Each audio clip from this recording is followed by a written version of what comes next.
This segment of DelmarvaLife is sponsored by CustomFit360. Play a game with me here. Imagine that you're traveling down a road. You encounter some large obstacles.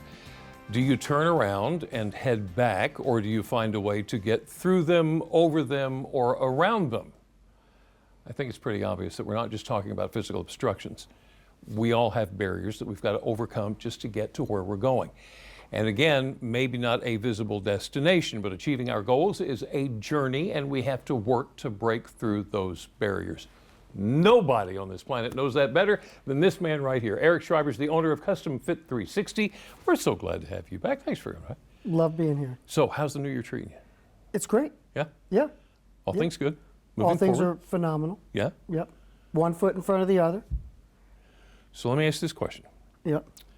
Name for me some of the barriers that people encounter on their journeys.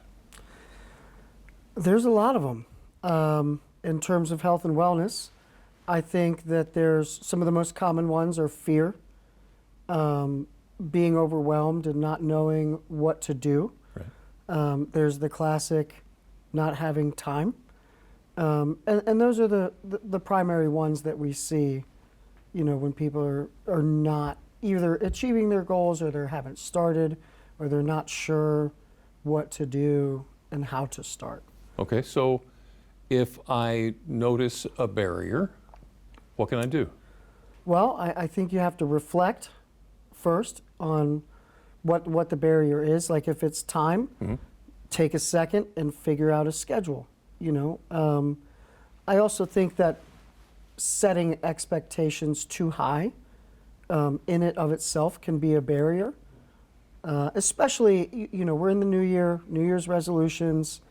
People want to be successful, so they set these really, really high expectations for themselves. Yeah.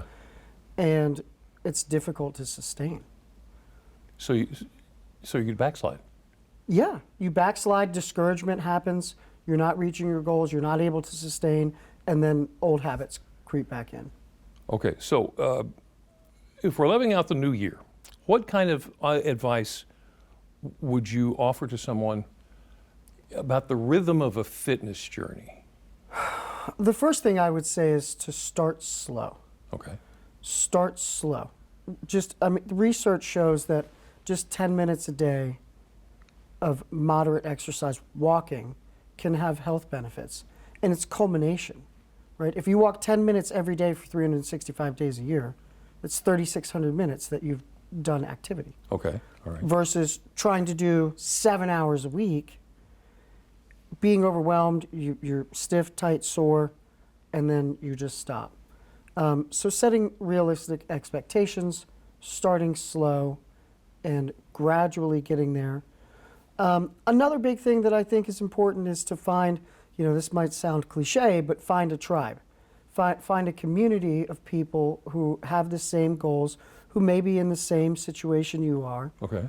I'm not saying don't go to the big gyms, but it's harder to find people who are like-minded in a big, you know, ginormous gym with 3,000 people in there. Yeah.